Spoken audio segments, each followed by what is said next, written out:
Hello, everybody. I guess people are still taking a seat.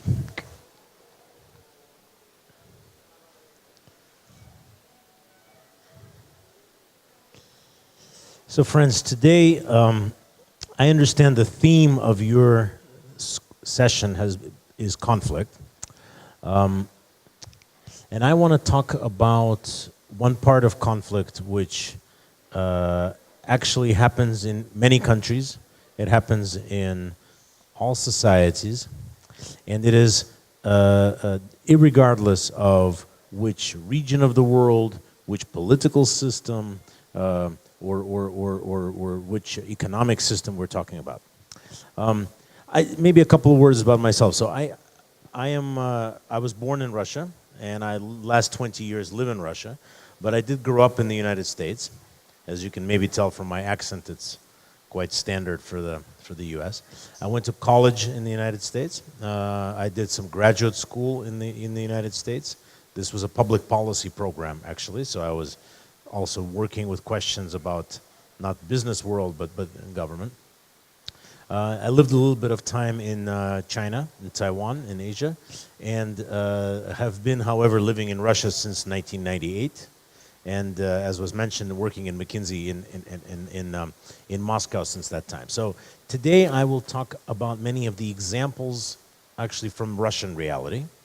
But I understand not everybody here is from Russia. Not everybody here will be from Russia. So we will try to draw common, let's say, implications for other regions. So first of all, conflict, of course, it's part of life. Right, conflict is part of biology. It is part of the way the planet is designed. It is civilizational. It is between, at different times in the world history, has been between religions, between regions, between countries, between kings, between political systems. It can be between companies, between rivals. It can be, and of course, it always, in the end, is between individuals. So I think one interesting thought is almost any conflict, even if its roots are much broader than individual interests, in the end, you will face them in one way or the other in some other person. So conflict, in the end, I think always gets personified.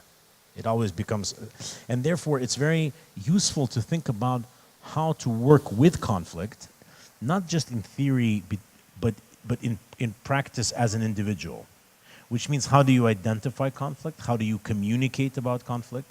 How do you discuss conflict? It's in the end a very human skill. I know you've touched on different types of conflict during these days, and I wanted to talk a little bit then about conflict that is going on in the corporate and organizational world. My examples will be mostly around corporate. But many of you who study for government type of directions, we can think about how this works also between corporations. We in McKinsey are often doing projects about organizational design. We're doing projects about how should this or other process work. What should be the role of the central office of a company? What should be the role of the regional offices? How should the functions and responsibilities be allocated in an organizational chart? These kinds of questions are very human, they're very emotional, and very often have a lot of conflict that's built up. So we're quite often dealing with either explicit or more subdued conflict, and I think that in life, in management, whether in companies or whether in government agencies, you always have to be aware that whenever you're dealing with issues of structure, issues of allocating responsibilities, this gets very emotional, very personal, and often quite conflictual. I thought that maybe there could be first, something maybe that for some of you may be obvious. Conflict can be good. In fact, it can be a force to create transparency. It can be a force for creating movement forward. It can be a force for creating a better answer. Some people would say, well, that's not conflict, that's competition. But the line between competition and conflict is actually quite thin. I think most people think competition is good. Most people would say that that allows to compare ideas, it allows the strongest people to be promoted, it allows the better product to be produced, it allows the cheaper service to be available, it drives, in the end, efficiency, it drives productivity. Without competition, you will not have any innovation, and this is all true. So one thing I would like you to think about is, where is the line between competition and conflict? And it's probably very good to try to make sure that elements of competition we maintain in our economic life, in our political life, in the end, in our personal life. People who do not feel they have something to compete with, maybe themselves, in the end get very slow and lazy and unexcited and get bored and slow down, and their metabolism slows down, and then they disappear. So it's good to have the energy to be feeling some kind of competition, but as I said, the line between that and conflict can be very thin. So competition, the good kind of conflict, I would say, is probably more often institutional rather than personal. So what is a conflict between institutions? Well, why don't we see, you know the term balance of power. So balance of power is between, at least in the United States, people would say, you know, the executive branch, the legislative branch, the judicial branch, the media. These are all, they're not really in conflict, but they are in tension. They are coexisting, but they have the potential for conflict if one of the actors destabilizes the system. If somebody gets too big, then the competition ends up maybe turning into conflict. So that's a stabilizing movement. On the whole, probably most people would think it's worked pretty well. However, sometimes this can go too far. For example, some people, some managers, some presidents, some ministers, some prime ministers like to manage by putting conflict between their subordinates. So, for example, you may say, a president of a country could say, okay, I want somebody to prepare for me the economic policy for growth in my economy, but separately appoint some deputy minister for innovations. You could say, but isn't this the same thing? And they may say, yes, but I'd like to have two people doing something similar, because then I create two different opinions, I create more transparency, I create more maybe energy between people kind of fighting each other, and then I feel more comfortable. And again, maybe the president feels more comfortable, but is the result more efficient for the country? Not very clear. So this is what many would call Byzantine method of governance, where you have several people, 2 or 3 people doing the same thing, they all individually report to you. Or a president may say, I have 4 different militaries and polices and armies. So I have the army, and then I have the police, but then I create a separate, another, let's say, National Guard or Presidential Guard. Look at what's going on in Turkey now, right, with the coup. So in the end, what happened is, I mean, who knows exactly what happened, but one of the situations is that, I guess, the president had a certain presidential guard, which was supposed to be loyal, but not all of it was loyal. Now they're disbanding it. But the fact that the police was reporting directly to the president and not to the Minister of Interior also helped to maintain power. So this kind of creating different branches, different institutional variety for a built-in conflict to help stability is a trick as old as mankind and will always remain a very important part of management. I'm not sure it's necessarily bad. It is true that if you take a chair has 4 legs, it's pretty stable. If you take just one stick, it's not very stable. So the stability of institutions, stability of countries, stability of organizations, indeed can be higher when you have several legs. For example, Russia today, as many of you know, is very centralized, very centralized. Moscow is the center of many things. You can look at the map of airplane traffic, map of rail traffic, look at the way the road system works, look at how governors, where they fly. I mean, I've never done this analysis, but if you take a look, I'm sure that if you go to secretaries of all of 88 governors in Russia and say, can you please show us the map of your flights for the year? I'm sure that 70% are going to be to Moscow. Very few are going to be to each other. Very few are going to be to each other. It's a system where France is like this. I don't know if governors in France even fly to Paris, but France is also very monocentric. So now you could say that in a way that's efficient. It's very convenient. You know, you have a vertical. It's even this phrase in Russian, vertical of power, right? That everything is decided in the center. The problem is it's also not very flexible and not very stable, because if you have one vertical and something happens to the vertical, what balances it? It's much easier to have balance between region and center, balance between legislative and executive branch. Take the U.S. elections. A lot of people get worried what happens if Trump wins. Some people believe he can win, some believe he can't win. But I tell you what will happen. If whoever is a candidate in the United States who happens to win, but then gets people worried that they're in some areas a little bit outside the mainstream, exactly in 2 years in Congress, the opposite parties will get so much vote that the whole thing will stabilize. So again, this is to me a very important point, that it's not conflict, but it's elements of conflict that are built in to putting in a balance of power. Now, it's you got to be careful with how many different centers of power you create. If you create too many centers of power, you may create actually direct conflict. So, for example, let me give you another example. What the world order? People today talk about is it multipolar world, a single polar world, balance of power? Let me ask you, what do you think? What do you think is more stable? A unipolar world, a bipolar world, or a multipolar world? Multi, I heard, equal. So let me throw out one question. Exactly 100 years ago, almost exactly 100 years ago, in 1914. Actually, look up the Christmas issue of The Economist, December 2013. The Economist, those of you who see The Economist, at the Christmas, it has a double issue. So because everyone goes on vacation, and it's not just news, it's also various philosophical thinking about what's going on. And I remember this one article. It said, on New Year's Eve, on January 1st, 2014, there's one thing that an English businessman waking up in London could be sure of.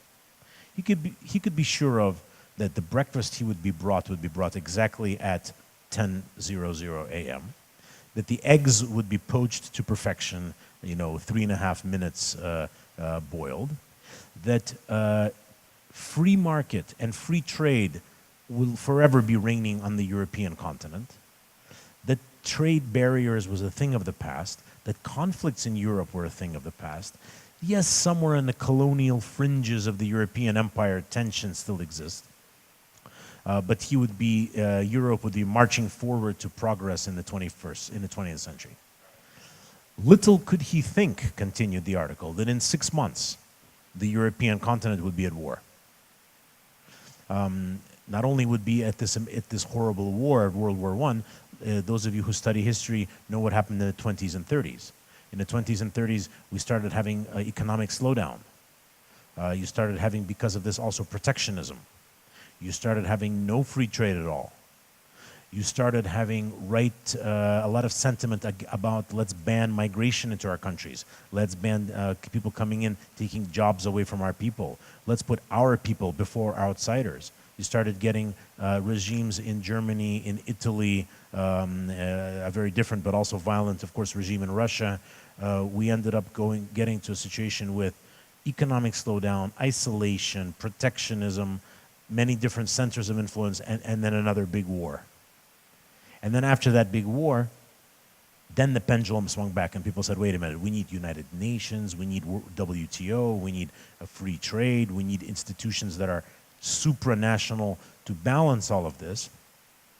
And this was quite stable for a while. By the way, this was stable in a bipolar world, in a world of the United States and the Soviet Union.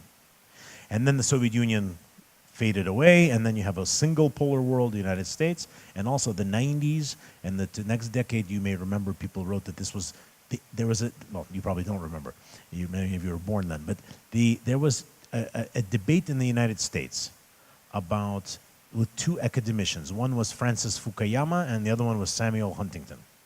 Francis Fukuyama wrote an essay, he wrote many essays, but it was called The End of History. And the idea was, okay, now we've arrived at the answer. We've arrived at the answer where it's always going to be Western, democratic, and progressive. Samuel Huntington wrote saying an essay called Clash of Civilizations, that actually, no, we have a Western civilization, but we have an emerging Orient, a China, a Japan. We have an Islamic theme that is in the air. We have others. Now, some people laughed at Fukuyama, some people laughed at Huntington. Looking at the world today, I guess Huntington is closer to the truth. We do have absolutely scary, scary parallels to 100 years ago. There it was the US economy declined and the UK. Today, look, China slowing down. Economic trouble. Protectionism growing. If you track how much trade barriers, protectionism is growing around the world. The elections, look at what happens with more isolationist trends, Brexit, elections in Austria, elections in the United States, elections in France, strength of National Front. There's a lot of things that are eerily reminiscent of 100 years ago. And I will just tell you one thing. I think it's very important to remember that this multipolar world, you told me, equal, multipolar. Multipolar worlds historically lead to wars much quicker than bipolar or unipolar. A unipolar world, the Roman Empire. I mean, fighting with the Roman Empire is like fighting with the sky. I mean, it was silly, right? It was the order, right? Fighting with the United States in the early 90s also would be weird because it was defining the order. It was relatively stable. You started having some conflicts, Iraq, all these kinds of things. Look at Europe in the 16th century, in the 17th century. Like every 5 years there's a war because there was gazillion little princedoms and countries, and the French with the Spanish against the British, or the Spanish and the British against the French, and then some German and Prussians. And so the more actors you have, the more potentially coalitions you get, the more games you get, the more mini conflicts you get. So I would say that, again, the second thought would be, as we built in healthy conflict, as we make sure we do have poles to balance each other, that in a way are competing with each other, but competition again is latent conflict, that we don't overdo it, because then if you fragment too much, not only do you create gridlock, but you also create danger for some violence and so on. So I think this balance, you have to be careful not to overdo it. As I promised, to talk about the corporate world and some examples. So let me give you some examples of conflict I have seen or we have observed in Russia in the last 15 years in the business world. Some are going to be more that we've observed in the news. Some will be ones we've observed in our work, and I can a bit comment on them, how they were and what to do with them. Maybe starting from the bigger to the smaller. So the bigger would be, for example, a conflict between the state and the company. It's a very regular conflict. It can happen in many countries. Examples in Russia, well, one very famous example was Russia and UCAS. So those of you who know that case. So what happened there is you have a business person, Khodorkovsky, who had built up a private oil company, and according to different versions, one thing was clear. He got to be pretty powerful, and he also got to view himself as a pretty powerful person. Many people believed he was thinking that he could become prime minister. Certainly there was allegations that because Russia, even the border between business and power is very vague, that they were buying votes in the State Duma. Some people were believing that he was going to sell Yukos, and there were negotiations, to ExxonMobil, to some other international oil company, that this would be a way almost that the foreign interests would infiltrate Russian economy. And in the end, for a combination of all these reasons, probably mostly political reasons, some people believed it was personal, that he started actually having his security services looking after some members of families of people in government. In any case, the whole thing led to a direct conflict. This conflict was basically a conflict where force was used to arrest. One side was stronger than the other. In the end, as we see in Turkey again, you never know who wins. When force is used, it can go either way. There is no real justification here. In any case, in that particular case, of course, the state won. Now, was that a good conflict? I don't think so. It's hard to find what was good about that conflict, because most people would also say that it was quite selectively applied, that a lot of the arguments used in that case, maybe they were legitimate, but there was 25 other cases where they were not applied. Another example, much more recently, was this case with Bashneft, again, quite in your neighborhood here, more or less, but those of you who follow. So here the government, or even maybe some individuals in government, said, I'd like to have this asset.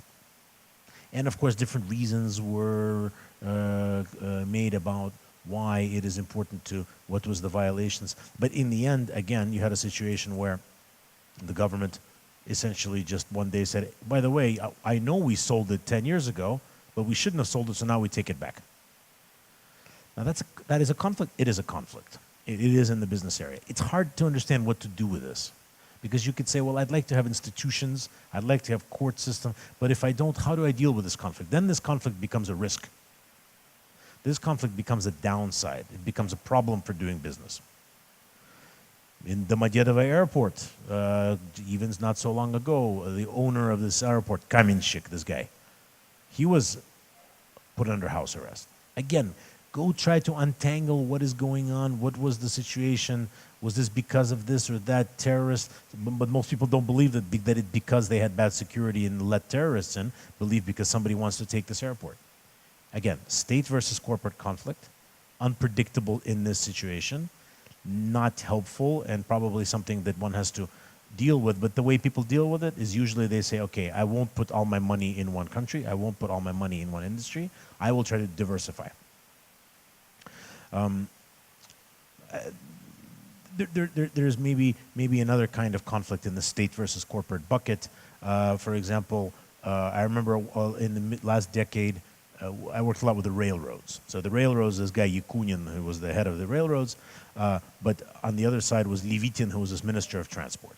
And these two guys just had a different view on the world. And in the end, there was some reforms that were coming out that were very strange, precisely because these two people had a conflict. So for example, they said, let's deregulate railroad wagons. Let's, from a regulated government section, let's make it a private company. They said, okay, let's do this. And that was the idea the railroad had. The minister said, you know what, I don't like this idea. I want to make two companies. It made absolutely no logical sense necessarily to have two, but just because the one guy said one, the other guy said two. So very rarely do you get a helpful conflict when you're talking about state versus corporate. Second, now what do you do, how to solve it? Again, I think the only way to solve that is the common things you've all learned in schools where you're studying: invest in institutions, the rule of law, because in the end, only those frameworks can systematize this kind of problem. Otherwise, it's just power versus power. This next bucket of themes is when you have conflict, maybe, or tension between companies. Now, this can be quite good. This can be quite good. Pepsi and Coca-Cola, they hate each other. You cannot work for, so we in McKinsey, we have a rule. If you work for a competitor or a company, you cannot work for a competitor for the next 2 years, so that you don't have any inside information, or you can subconsciously use this. That's the rule of thumb. If we have a question, we may go ask the client, is it okay to do it like this? Coke and Pepsi Cola, you can never. If you ever walked into the office of one, you will not work for the other. In Ukraine, this used to be the case between, Pinchuk and Akhmetov, Interpipe and System Capital Management, those of you who know Ukraine.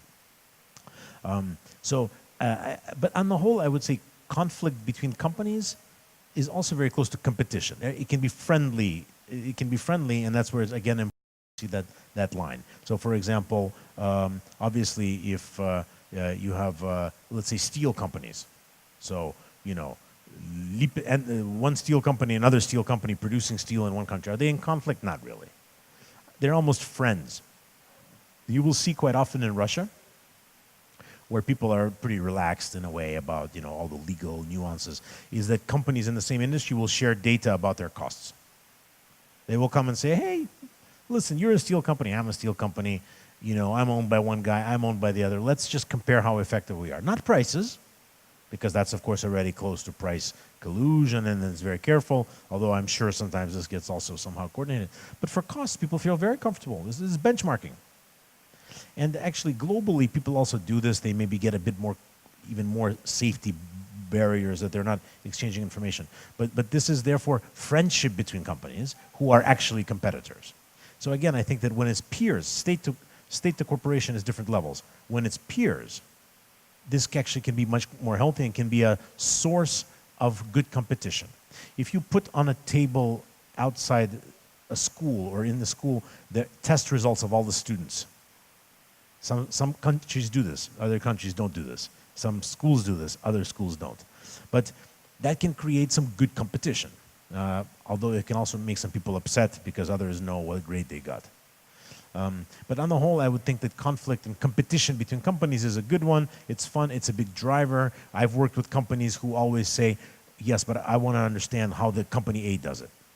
And they want to understand this that they will believe that this is good. So in your work, in your study, in your future careers, using one peer to motivate another is a great way to use this built-in conflict or competition. And again, I think here more often the conflict can happen for emotional reasons, maybe some M&A, but on the whole, company to company, it's usually more either competition or even healthy friendship. Competition also is very important because, for example, how else do we know what standard to use? So those of you who maybe somewhere in your houses, somewhere your parents' attics may find the old VHS video cassette players. But very few of you will find the Betamax players, although of course they also existed. This was the war between standards. This was because some of you don't know what the hell I'm talking about, right?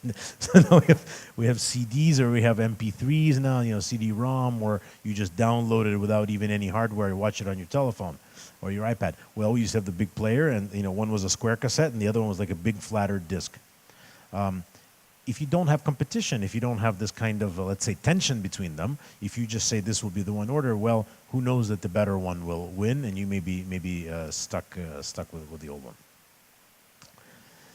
The next clunk, another example of tensions that you find in management, that you find in real life, that I've worked in several situations like this, is when you work for a joint venture. So when you have a JV, when a company is owned by several investors. So one classic one is TNK BP. Again, I'm using Russian examples. I've been working here all my life. Some of you may know about this story. So TNK is the Russian oil company. BP, of course, is the global oil giant.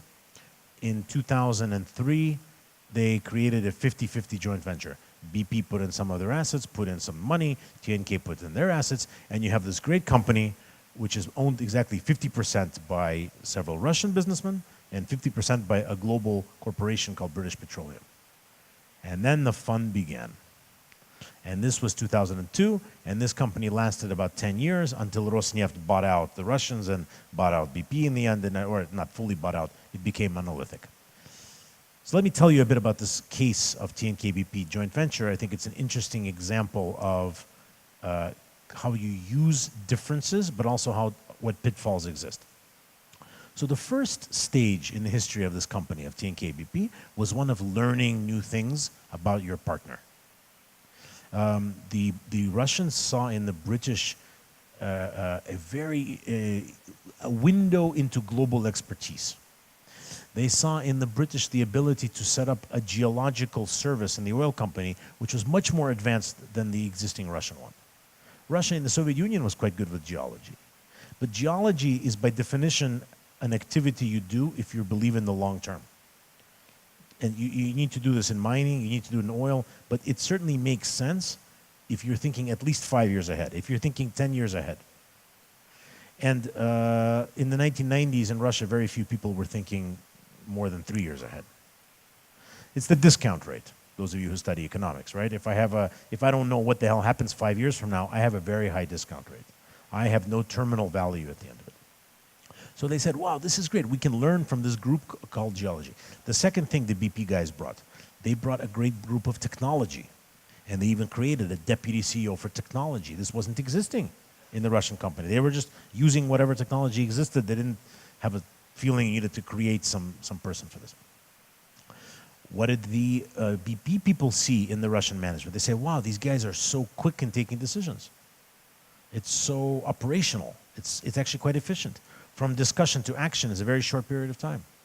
I asked later Bob Dudley, who's now the CEO of BP globally, but who was CEO of TNK BP, I said, what was the most positive surprise for you from Russian managers? And he said, you know, it's amazing. In Russia, people so much like to measure things. They really love these KPIs, these key performance indicators. It takes you very long to convince them that these are the right KPIs and that you're calculating them correctly.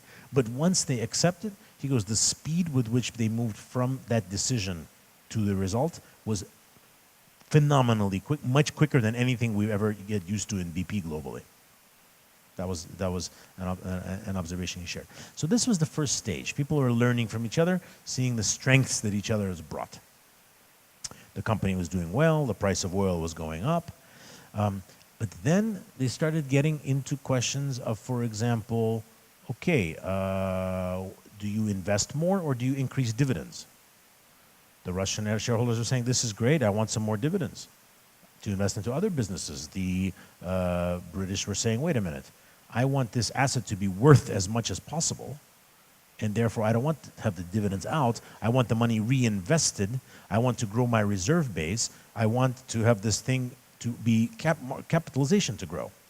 So the way this was formulated is, do you manage for value or do you manage for cash? So again, in the business world, you could say, my main idea is to get as much money as I can out of this thing. Your partner has a completely different idea, to keep as much money in it as possible for future cash flow. How do you deal with this? This is a true conflict.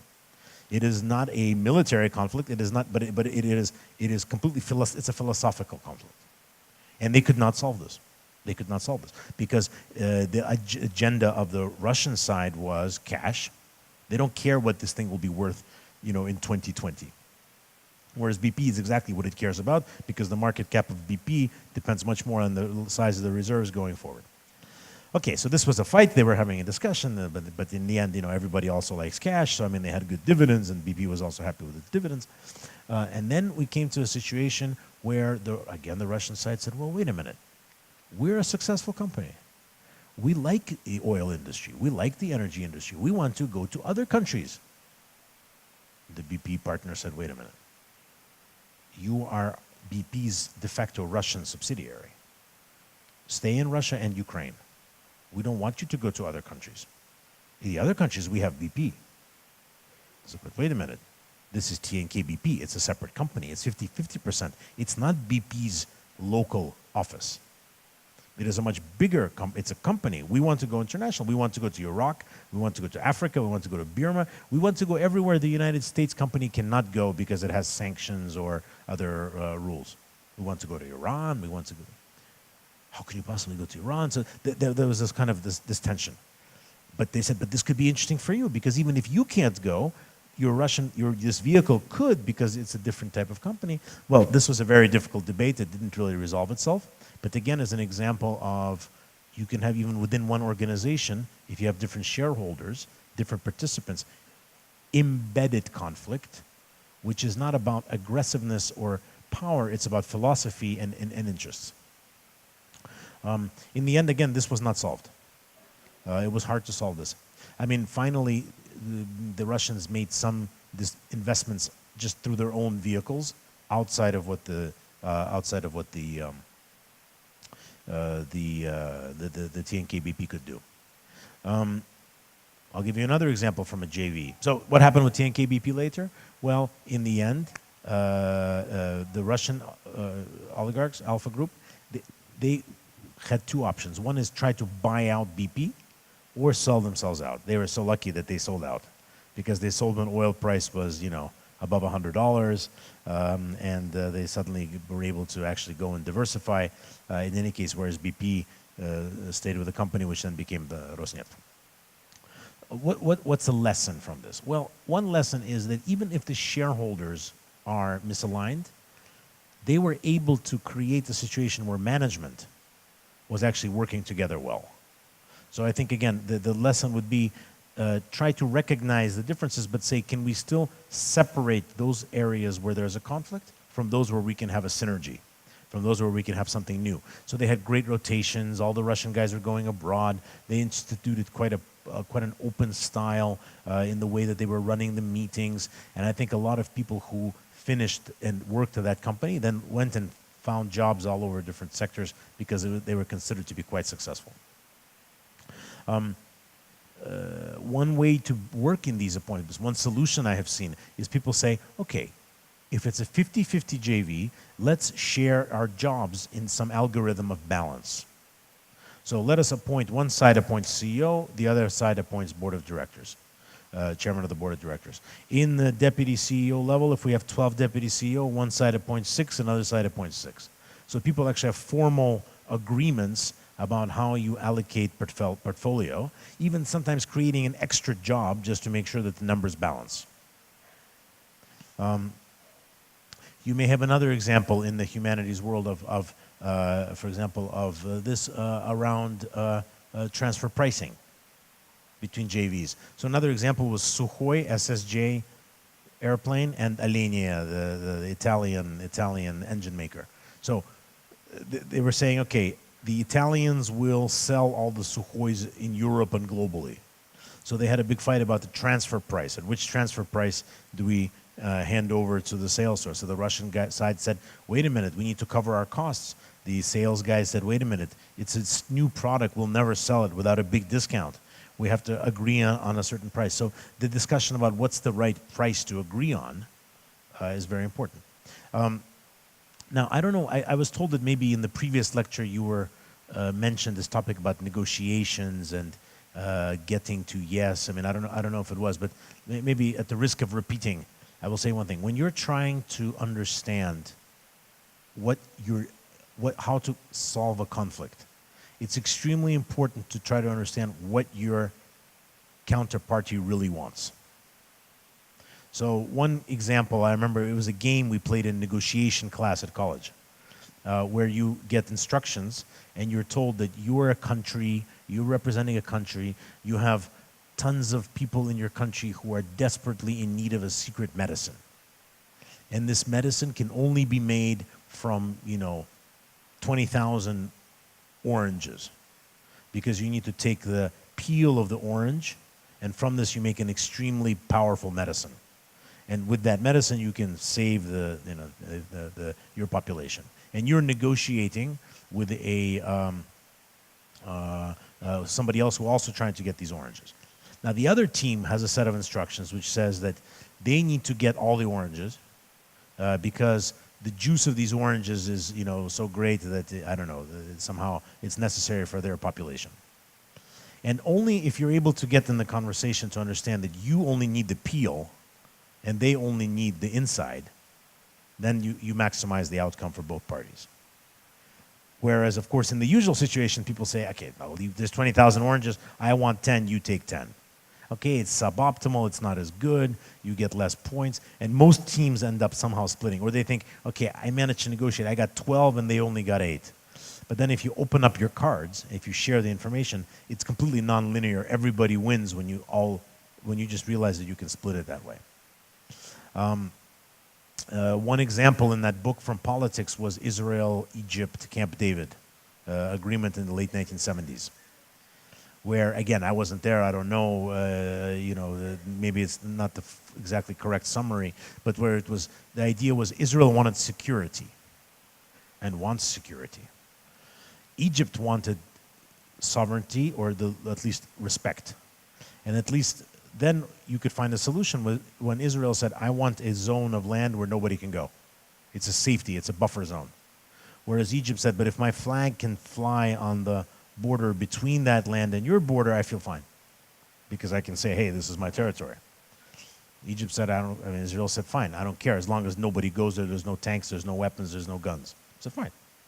So this is another example of trying to understand. Somebody wants security, somebody wants sovereignty. Somebody wants market cap, somebody wants cash.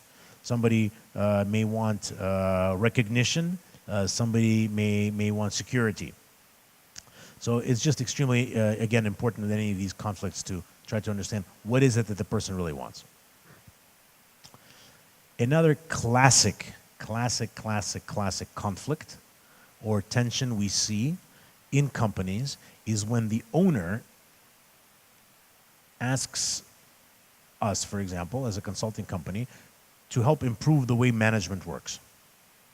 Now, if you are running a company, you think you're doing a good job, you're trying, and suddenly your boss, the owner of the company, tells you, you know what, I'm going to ask some people to come in here and help you improve how you work. What will be your reaction? Resistance. You will be upset. You will feel that I'm not trusted. You will feel, are they checking on me? So it's always very complicated when this happens. For us, for example, as a consulting team to come in, because right away the atmosphere is not the most friendly. But this happens very often because the shareholder feels that I'm not sure I'm happy with this guy. Let somebody take an independent look. So it's a very thin line. You have to learn. If you're in that situation in life, what do you do? What do you do if there's somebody above who asks you, says, hey, can you go and improve the way my subordinate is working? What could be your reaction to that request?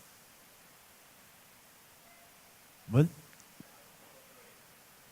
Collaborate with the management.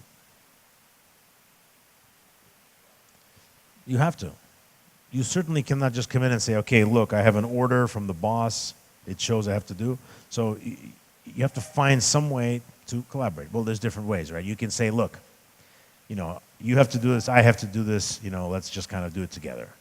Or you could say, you know what, since we're here anyway, what are the problems you would like to solve? So it's taking this not just collaboration, but it's trying to get to know the agenda of the other person. And again, I think the lesson in these conflicts is getting to know agenda is absolutely crucial. The other issue in general is sometimes companies are well behaved, the shareholders. They say we have a board of directors, we sit there. If they don't like the CEO, they'll just change the CEO. But we do not interfere day to day. That's classical management. That is smart. Very often in Russia, very often in the countries many of you are from, that is not the case. Because you will have an owner, you will have a boss who feels, or he or she feels that, it's their company. That yes, they have some CEO, but they have all the right in the world to suddenly arrive in the shop, to go see how the store is working, to call a meeting with the next level of management, to discuss what's going on. And one of the more complicated and conflictual situations I've seen in companies is when the owner also plays the role of CEO, but only sometimes. On curious days. You may say, I'm very interested about how this is working. I want to have a meeting. I will fly down, I will come down, gather everybody, sit around the current CEO, the manager, maybe sitting next to him. He can sometimes ask him questions. So what do you think? I think this, what do you think? This is impossible. It creates so much tension because no one knows what their role is. The current management may say, okay, if you're so smart, then why don't you run it? Or if you don't like me, fire me. And this problem is one that the only way to resolve it is to demand clarity. You cannot allow somebody who's sometimes higher up and then sometimes going down. In some countries, you have president and prime minister. So you cannot have a situation where the president one day just skips the prime minister and solves all the problem with the ministerial level, and other days says, wait a minute, why should I solve this? You're the prime minister. This is a mess. But of course, who will tell the president if they act differently in different days? That's complicated. The issue with this kind of conflict, the best way to create a conflict, if you ever really want to create a tension and a conflict, skip one level, either up or down. You can go to your boss's boss and tell them something. This is guaranteed to create tension. Or if you're above, you can skip over your subordinate and go 2 levels down and talk directly to the people. This is guaranteed to create tension. in companies, in governments, in any kind of human structures. Therefore, again, it's reality, it's life, it happens in all sorts of civilizations. My advice would be, if you see it, try not to create that yourself if you want to avoid the conflicts. Try to say that even if the problem is the boss, by going to their boss, you will only exacerbate it. Try to work with this person.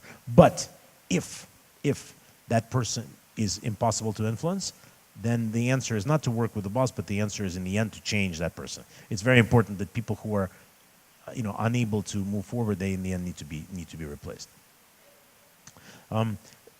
The shareholder CEO is a big problem in Russia. Less than it was 10 years ago, but still, it gets very inefficient, it gets very confusing, it gets very frustrating. It's a common sense of source of conflict in companies. Another classic conflict in business, in government, is center versus region. This is it's also a human conflict that is built in from ages, from emperors and kings and presidents and companies. Center versus regions. The center feels like they're smarter, usually.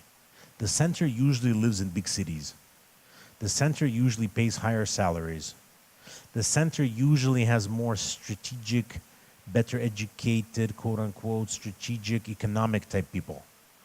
The region may more often have execution people, operational people, maybe the local people. And sometimes companies are global, so you'll have the center is in New York or in London or in some city, and the region is a country. Sometimes within a country, you will have a Moscow head office and regional offices below. This tension, of course, also the country, you have a Moscow federal ministry and then you have the regional governments. This tension is always a source of, not necessarily conflict, but the tension is always there. What conflicts do we see? Well, one is if people perceive the center to be checking while the local is doing.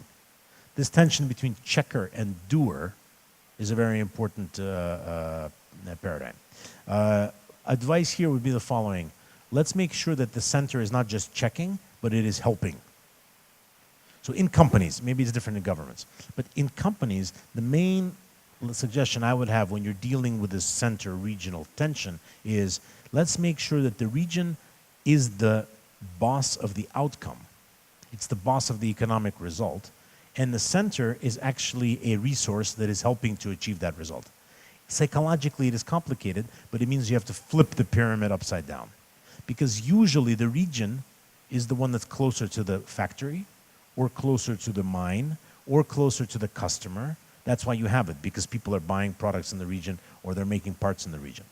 And psychologically, those organizations are more successful if they say, let's not have that conflict and tension of the better paid, doing nothing, white collar, checking center versus the blue collar, doing worse paid region, but say, wait, the region produces the economic result, this is my resource. And if it's not adding value, I reduce it by size.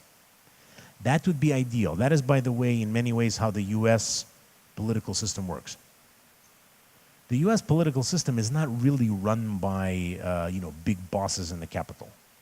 Yes, I mean, they're trying to, of course, but it's much more run by this system of who can be of more service to the local interest. And all this lobbying and different laws, it's in the end saying, how can my congressman be useful for me? And a lot of it is still about power and money and so on, but the logic is that you're really trying to bring it back to enable, let's say, that front line. Most countries aren't able to achieve this. Most countries, the boss is in the center, usually sits in some palace, and everything else is kind of going down from that boss. It's not bad if you have a wise boss, but not only you need wise boss, you need all the wise people down the chain.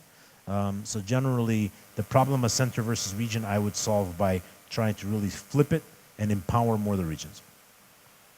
How do companies deal with this? Well, some are trying to do this. Second, others say, that's a good thought. Why do I have a center? Maybe I should kill my central office.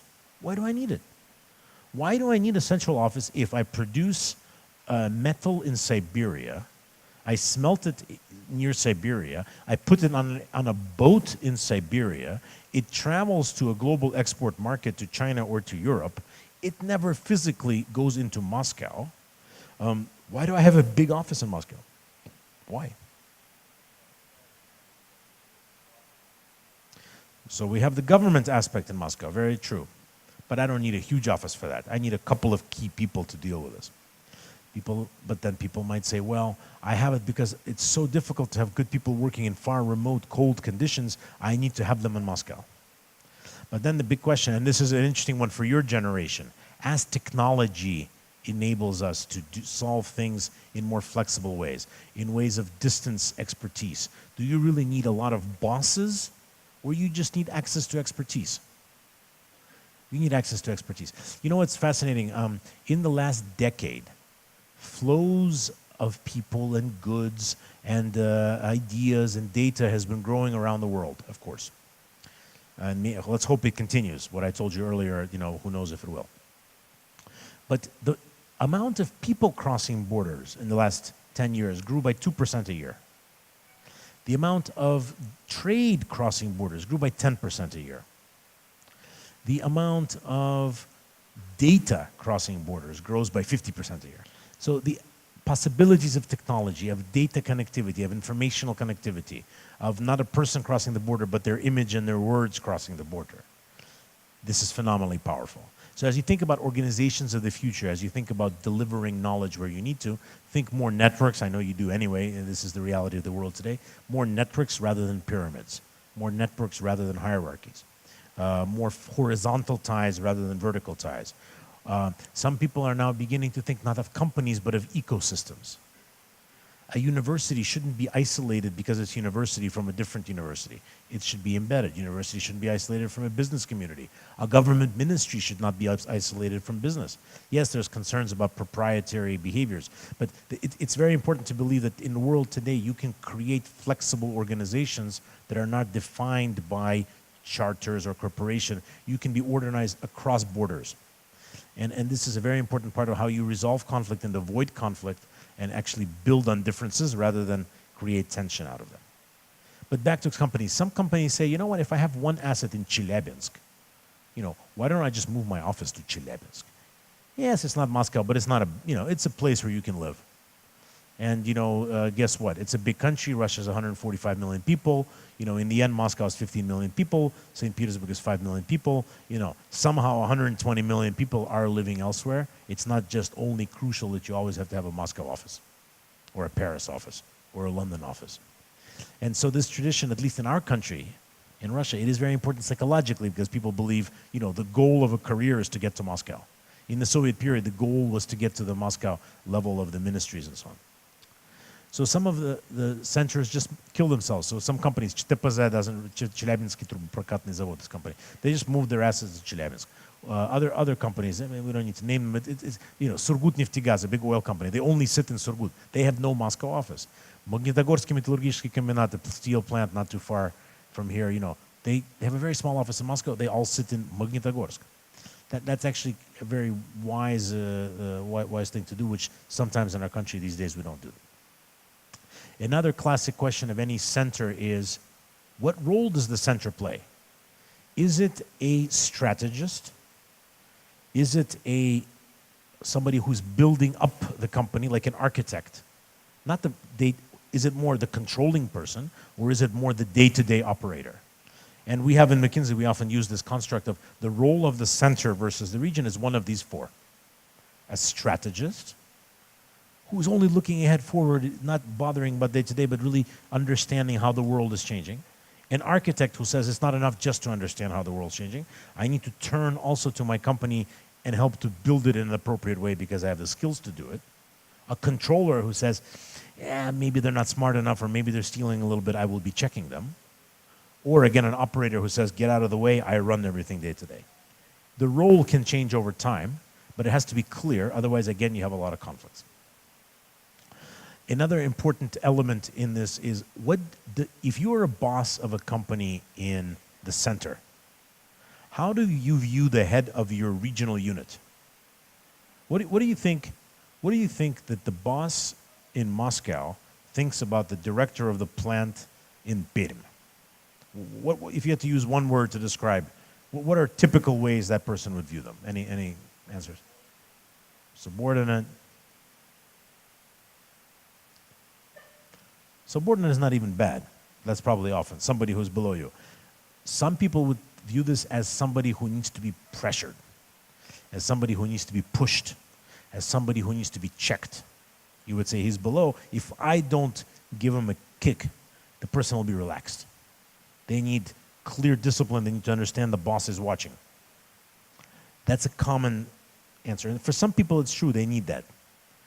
But maybe then they're not the best boss. Finding the kind of people to your local jobs that you view more as an ally rather than as a person you need to push against is a very important part of management, right? So that, again, you could imagine that the center-region conflict exists precisely because it's natural, right? One wants to have a better target, the other one wants to have less target, one wants to cut costs, the other one wants to keep costs high. But if you flip it and you say, why don't I appoint a little mini myself, a little clone of the CEO there, then maybe I can have a completely different dynamic. This is, by the way, Putin's argument. When Putin said why we need to start appointing governors, he said, listen, you want me to be responsible for the result? How can I be responsible for the result if I'm responsible overall and you guys elect completely random people locally?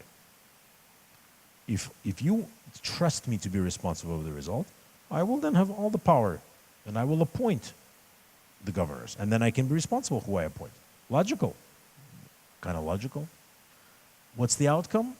Well, in the end, you know, it's not necessarily, of course, the best outcome. But it's a choice. And in management, you probably do not want local people to elect the local regional unit, business unit leader. You do want them to appoint. But in management, you want good oversight of the CEO, of the president, and have that mechanism working. So this question of center versus region, I think in all countries you have, and I think this will be changing a lot in the world. Centers will become less important. Those of you who know technology, and I'm sure all of you know it much more than older people like myself, I just know only like 2 sentences about this whole blockchain thing.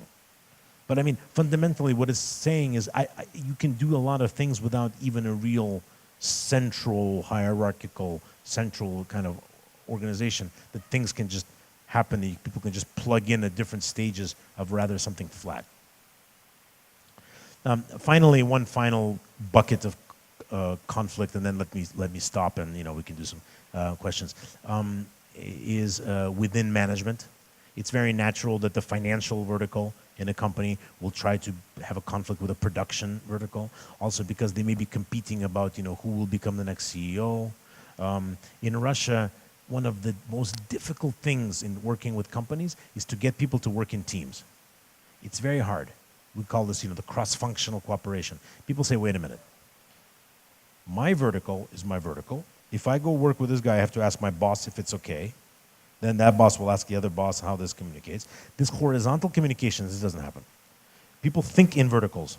People also think of saying, I have the resources I control, and it's very hard to use other resources. If you give people a chance, they'll all want to have their own HR director, their own lawyer, their own salesperson, because they'll say, but then because I control this. And this shared services, shared centers, shared access is something that's very complicated in our culture. Maybe part of this is Soviet period, maybe part of it is something between Europe and Asia, I don't know, but it's very hard in our culture to get people to work across the horizontal. It's something that actually is a very important part of also avoiding the conflicts. Because if your mindset is, it's vertical against vertical, functional vertical against another one, it's always the tension. If you're able to break that and say, why don't we create cross-functional teams? These cross-functional teams will turn differences into sources of solution rather than in a source of tension. A most classical example is purchasing. If you take a person in charge of production, a person in charge of an engineer, if you take the purchasing people, and if you take the supplier, put them in the room and tell them, why don't you come up with a better way we can do purchasing for our tires or for our engines or for our equipment. They will come with a much better answer than what happens usually when you say, first I have the production guys write what they want. Then I give this to the technical guys, they check if this is proper. Then I give it to my purchasing guys who create a call for proposals, and then the suppliers send in the envelopes their proposals, and then we select what we want. You will always have a suboptimal answer compared to the joint work. Because in the joint work, the company providing the technology can ask the person using the technology, how do you use this? What bothers you? What do you want what do you use it for? Do you want strength or do you want flexibility? Do you want resistance to heat or do you want resistance to water? I mean, I'm simplifying. And they might say, well, actually, these days it's more important than to water. He says, but then maybe have you tried this product? So people are opening new opportunities that they're not aware of, whereas if you go sequentially, you are just not discovering as much. And again, why do you go sequentially? Because people say, I want that built-in conflict. What I started with today about this balance and tension. So very important to, I think about breaking some of these barriers, breaking the center region, breaking functional versus not functional, breaking the barriers between understanding what's the agenda and what's the position, the stated position, breaking the barriers between JVs to get these things going, not necessarily to avoid conflict, but to create positive outcomes, to grow the pies. Let me stop there, and I would be happy to. Now, guys, by the way, I can see from your faces that whenever I mention something about politics or history, there's a lot more energy I can see in the eyes than when I start talking about business stuff.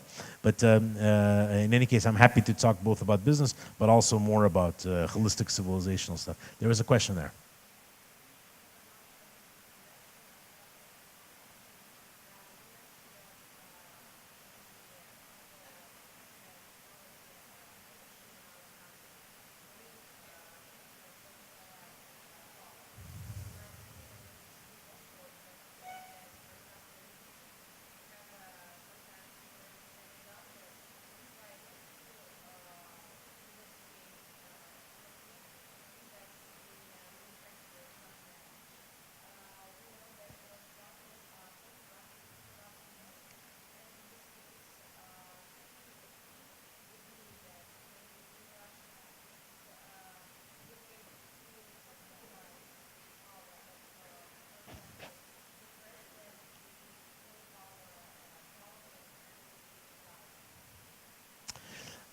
So, you know, this is a very difficult question, a very important question that you ask. There is a theory that Russia has only achieved breakthroughs when it has these basically very strong central leaders. Peter the Great, Stalin, those are the two people name a lot. The problem is that probably both of those guys killed the most people in the end through their reign. And therefore, I think it's very important, first of all, for each country to understand what is the objective function that we want to maximize. Is it GDP? Is it people's success? Is it disposable income of population? Is it national greatness, and so on? And I think the first choice that Russia needs to discuss and make is, are we trying to make people's lives better, or are we trying to make Russia, quote unquote, stronger as a country? And I think that this whole logic of centralizing is usually makes sense for people who would say that the second is important. That we need to push through, we need to make the country strong, and we need to save all these silly people from what they're unable to do themselves locally.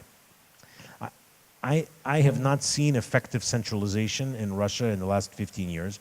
I'm not sure what I would say is, wow, that's successful. There's a lot of initiatives, there's a lot of orders. The president has all the power, the prime minister has the power, they can appoint all the governors, but 2 or 3 levels down, all of this gets a little bit stuck in the end is not really working. Now, does that mean that we should just let governors do whatever they want, like in the 1990s? It also does not mean that. Because in the 1990s, also nothing was working because you had just little, you had much more just fragmented units. So I think what we need to do is we need to have the center really work on creating a balance of powers, which it has been busy reducing between parliament, media, and local government. So the center needs to centralize power or continue to keep it central in order to create institutional ways to decentralize it. Otherwise, we'll be stuck forever in this top-heavy system, which is inefficient.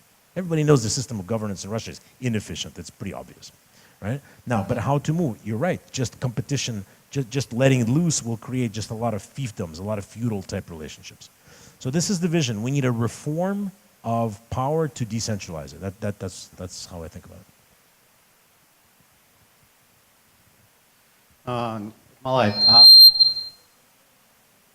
I have a question about your personal career in McKinsey, because McKinsey is well known as a company with quite tough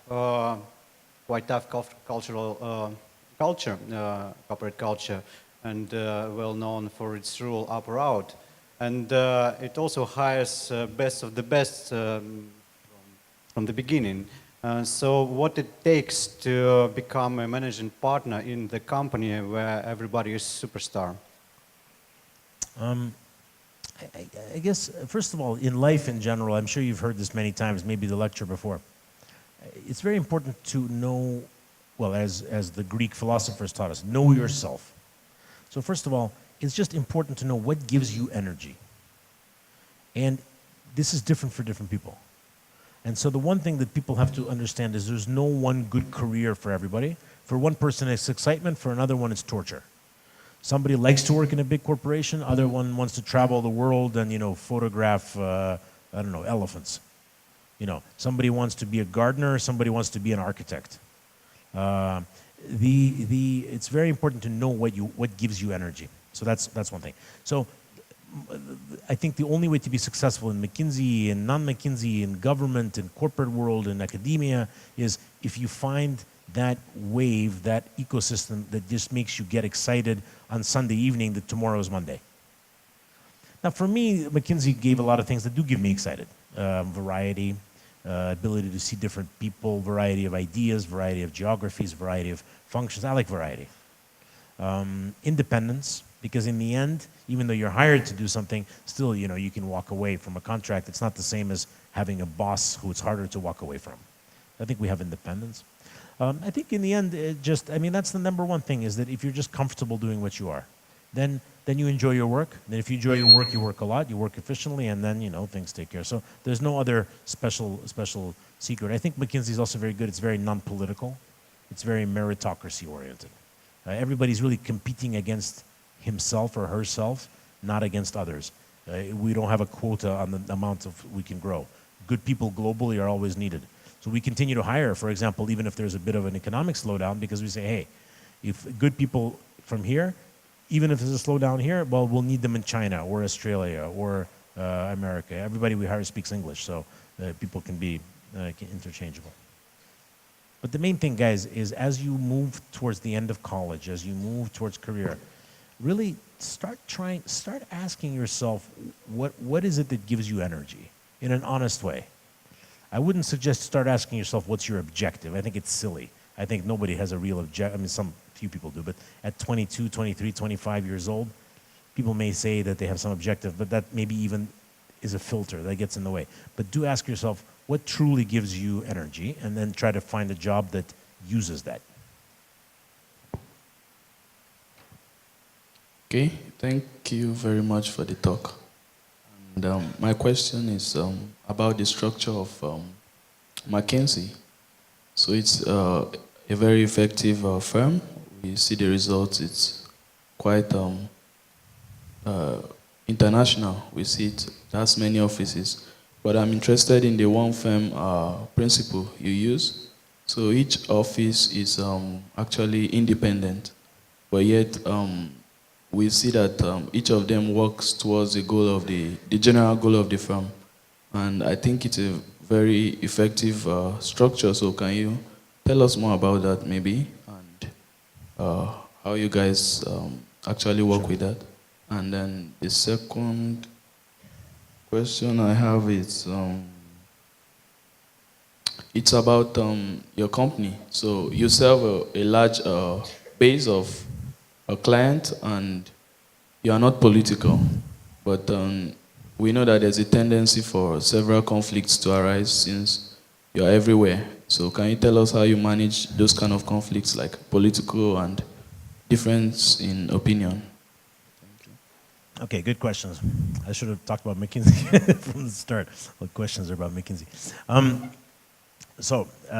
McKinsey, some basic facts. It's 10,000 consultants. It is 1,500 partners in about 100 and I think at this point 110 locations in more than 60 countries. So as you say, it's very global. It started in America, it moved to Europe in the 60s, in the 80s, in the 90s. Last decade it's opening offices in many different places. So because it's a partnership, it does mean that it's 1,500 people genuinely are all, they don't really have a boss. Yes, you have more senior partners, less partners, but it does mean that if a group of partners really wants to go to Almaty and open an office, as long as they can prove that they can make business sense, go for it. There's no central guy sitting there saying, okay, I decree now we open Almaty. It's much more bottom up. It's much more regional based. How does it work? First of all, it is really one company, one partnership. So all partners, regardless of which part of the world they live in, are compensated in a similar way, are drawing on one pool of dividends, so they have the same common interest. On the other hand, we want all the different geographic cells, industrial cells, functional cells, to themselves be continuously generating ideas about how to grow. We have no central strategy. If we do have a strategy, it is let us make sure that each of the cells has a strategy. That can be a country strategy, it can be an industry strategy, it can be a functional strategy, but it is really about empowering the let's say, bottom line and regional units. We encourage in McKinsey, to succeed, to go to the next level, you have to have people outside your office who have observed how you work. So it's the principle of forcing yourself to get out of your traditional cell, forcing yourself to get out of the comfort zone. It is not okay just for one colleague to work in Moscow for 5 years, do very well, and then be promoted to partner. It's not sufficient. They say, the guys in Russia probably like this person. I want to see that somebody from Germany, from Mexico, from China also sees this person. Either we bring the German, Mexican, Chinese colleague here for some project, or this colleague travels somewhere else. We're trying to make sure there's enough of this so that we get an objective view and that people learn from each other. On your question of conflict, the one conflict we work with is the conflict between if you work for competitors. So there we have very strict rules. If you work for one bank in Switzerland, you cannot work for another bank in Switzerland. But McKinsey as an institution can work for competitors because otherwise, then again, you wouldn't have an office in Switzerland. So this is a bit how it works. I think the difference in opinion is something we welcome. Because exactly even within teams, maybe 15 years ago, most people going into consulting were business education. Today, we're trying to make sure we get doctors, we get lawyers, we get scientists, we get economists, we get biologists, we get explorers. You need variety. There is no one common way to look at the world. It's not so much about McKinsey, but another thing about governance, state governance. You're here in a public policy type of setting. In the 1980s, in the 1990s, it was fashionable to say, let's look at what the developed countries do and try to copy advanced practices of the US, UK, New Zealand. Then in the 1990s, people were saying, let's borrow from the private sector because that is what you borrow from. Today, it is probably true to say, nobody is ahead in innovations. Something you can borrow from New York City, something from Moscow, something the Kenyan government does well, and something the New Zealand government does well. Something it is using technology sometimes even better in emerging markets than in developed markets. There's a great equaling, there's a great, the acceleration of the world is so high that the ability to balance, and so also in McKinsey we are actually we don't think there's a conflict of opinions, there's just a richness of opinions and a richness of innovation. And the one thing, if we're nervous about something, is we don't innovate as fast as the world does. So we push the topic of innovate, not just as fast, but faster than our clients, faster than the companies in industry. Okay, another question. I heard there was a story, and I'm not sure whether it was true or not, and it's a good chance to find out from you. There is the second most efficient management consultant company in the world, BCG, after McKinsey. And I've heard that once they hired McKinsey to the case of developing BCG to become the #1 consultant company in the world. So is it true? And if it was true, then how would this project go? Yeah, I think I've actually even heard that sometime. I have no idea if it's true. I doubt it. I doubt it. I certainly don't know about it. I guess probably, to be honest, I don't think that project would be possible. I don't think that would be possible. I think people would say, yes, you know, that's interesting, but we would have a conflict of interest in doing it. But I don't think this has happened. We have worked for other companies, like from the Big Four, for example, the traditional accounting firms, to help them maybe resolve some areas in their more accounting or audit parts. But probably if they asked us to help them build a consulting arm, we would probably say, look, we have a conflict. It's not like we would do it or not do it. We would just say it's incorrect, right? It's not wise. So I think it's more a myth. Another question from the lady here is.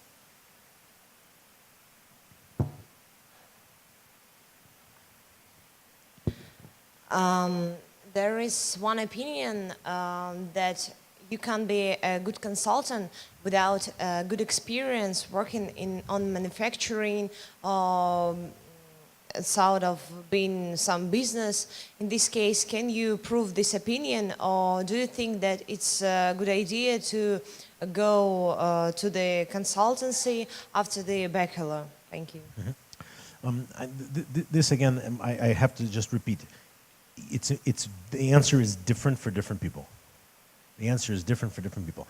If you are a person who wants to go deep in an area and you already know that area, you know that you like law, or you know you like manufacturing, or you know you like, you know, something else, probably better not to go to consulting first, but go into that industry.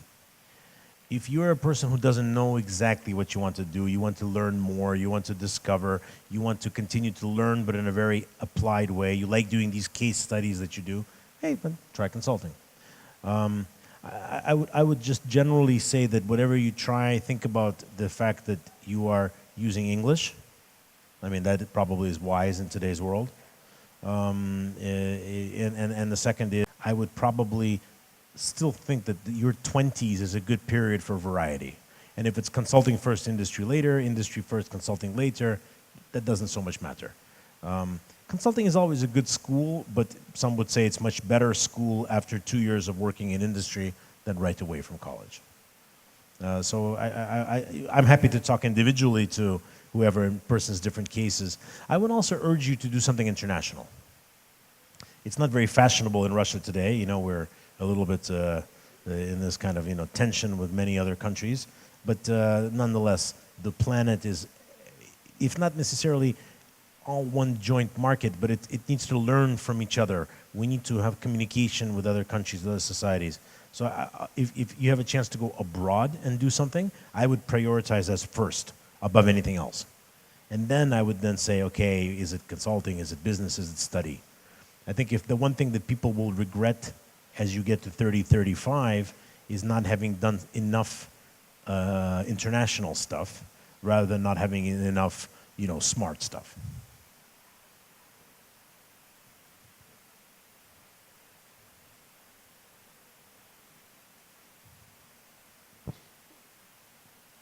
Thank you very much. I just wanted to ask you one question.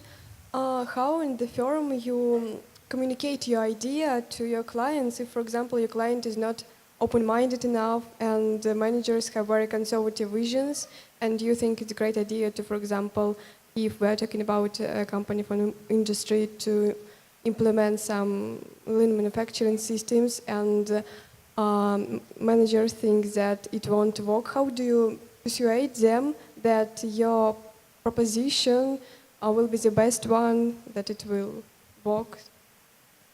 Well, I think several ways. So one is the context of joint work has to be exactly that it's a joint project. So the last thing you do is you come to the first meeting and you say, okay, this is the answer. So you have to come and say, look, we don't know the right answer, so we need to involve you. We will have meetings with you, a joint working group, interviews. So involve your audience. Involve the people you're trying to influence. Second is, ideally, one instrument is you create a joint working group. So you have a big company, but you say, I need 5 people in my team, or I need 10 people in my team. Maybe some of them full-time. Then you say, who is the executive who is in charge of this process? Who's the manager? Okay, this person. And then you work with them internally, discuss, and then you say, you know what? When we come to the big meeting with the boss, why don't you present? And sometimes people might be a little bit scared of this, but on the other hand, this gives them the feeling of being able to look smart in front of their boss. People generally want to look smart in front of others. If you're able to get a manager to accept your ideas within that small group, which is easier because you're working together, they can understand the logic, maybe you jointly developed it, and then they even are able to go communicate that themselves, you have solved 70% of the task. Because they are already then committed, their colleagues see that this is not the outside consultant speaking, it is the manager speaking. And I think if the one thing that people mistake in McKinsey, especially younger consultants, they think the biggest part of the problem is intellectual, that it's problem solving, it's analytical. But very often, of course, it's a crucial part. It cannot be ignored. But without the psychological, without the human, without the communicative, that part will not be successful. It may be in theory perfectly right, but not implemented. So working in ways like this by creating a joint team, a joint communication, a joint problem solving is probably the best way to go. Another way is when you refer to common authority. You could say, well, we all know that German engineering standards are good. Yes, we all know that. Everybody says, yeah, of course, Germans, of course, engineering, yes. Okay, then you say, well, how does Siemens do it? How does BMW do it? How does Daimler-Benz do it? They might say, okay, well, that sounds interesting. Or they might say, who cares, that's automotive, I do steel. They say, okay, how does POSCO do it in Korea? So appealing to something that is an acceptable authority also can be good, without being forceful. I will tell you one final thought, and this is true also in conflict, in life. It's just a good trick. If you are in tension with a person because you have a fighting about something, or you're trying to convince them, or you have disagreements, 2 tricks. One is use silence. Use silence. It's amazing how powerful not speaking can be. When you speak, you are filling the space with your views. When you don't speak, it is an invitation for the other person's views. And it's amazing when you're trying to convince somebody to do something, if you do not speak, they will start speaking out loud and they will themselves convince themselves about what needs to be done. The power of asking questions rather than giving answers. Again, it's in Greek philosophy, you can read it. When you don't say, I think you should go over to that window, you say, listen, what do you think we should do? And quite often, if that's a relevant thing, that will come out and people will feel they're doing this voluntarily.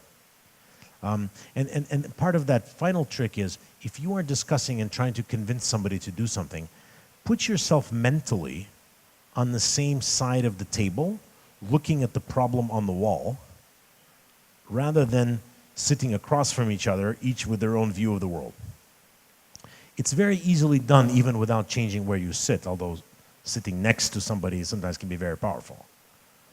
But just even physically, instead of looking at someone, just say, what do you think? You know, look at a third person, look at a wall, put up a painting. It completely changes the dynamic in the way people interact. And that's another way to convince people. Introduce a third outside object.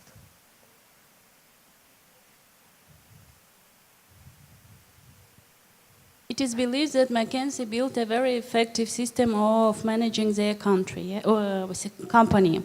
My question, how do you think which country managed or has a chance to achieve such a successful and effective way of managing the whole country? This is a very, very central question, I think, for many people. Well, look, I grew up in the United States, and I have to say that while emotionally I am truly much more concerned, committed, and worried about what will happen in Russia, I still believe there's a lot of things that the United States got very, very, very smartly designed in the way the country is set up. Yeah, so I think the amazing thing in the way the U.S. set up is it's very resilient to volatility. America closes old jobs and creates new jobs with an amazing speed. And it's not because, it's exactly because there's no one boss in America. It's a system. So I think, honestly speaking, that while people may argue about different solutions and so on, my view is that the smart systems are those that are agile and have no central point that you can knock out, but are about a sense of beliefs and behaviors. And that is why Saudi Arabia, China, Soviet Union, in the end some of the European countries also, they're less agile because they're much more traditional top-down governance systems, which have one view, which is different from another view. Whereas if you're able to create a system which is about values but not policies really, I think it can be much more robust. So I'm always amazed how quickly America pops out of economic problems because, you know, it closes 25 plants and all the people move to Silicon Valley and create something new. You hear this Innopolis or whatever nearby. I mean, the same idea a little bit, right? But in Russia and also Tatarstan, I'm sure, it's a very top-down logic. Tatarstan just says, look, we're top-down, but we're professional and efficient. And you can achieve a lot being top-down, professional, and efficient. Chile was top-down, professional, and efficient. Germans in general are top-down, professional, and efficient. Singapore, top-down, professional, efficient. Even to some degree China, although this is getting complicated. But on the whole, many countries are not that professional and that efficient. And I think you just need to create a situation where forces balance. So my view is, so far, it seems to be more the American model that, or versions of it that seem to be quite competitive, I would say. But let me just further think. I think in Russia, we never had the conversation after the collapse of the Soviet Union about what we want to build. And this is a big problem. We never discussed, what do we want to build? Do we want to build something like China? Big empire, top down, you know, but like every 10 years rotate the leadership. Do we want to build something like Sweden? Socialist. You know, I mean, it was communism, why not? Do we want to have 70% of GDP in taxes? And have free schools and free healthcare? Maybe. We haven't had that conversation. What do you guys want, those of you especially who are from Russia? No one asks you, really. I mean, you just kind of told what, you know. Well, now, do you want a more competitive country or a more harmonious country? Do you want more money, again, like the socialist system? Do you want more the American system? Or do you want more the, you know, responsible European socialism? Or do we want something like the Middle East, where you just have like a king and they just run everything? I mean, it's easier. You don't have to think about it. You have a king. What do we want? No one's asked. Yeltsin's kind of did something. Gorbachev did something. You know, I was in the taxi once. I was driving in a taxi somewhere in Russia, and there was a portrait of Putin on the billboard. And I asked the taxi driver, so what do you think? And he goes, well, I guess it's the first normal president we've had since Brezhnev. That was... Okay, so maybe that's the worldview. You know, you want a big, stable country with one boss that you don't really have too much uncertainty in your life versus the period of Gorbachev and Yeltsin, which was all completely uncertain and collapsing state, and, you know, maybe it's that. So this conversation needs to happen, and has not happened.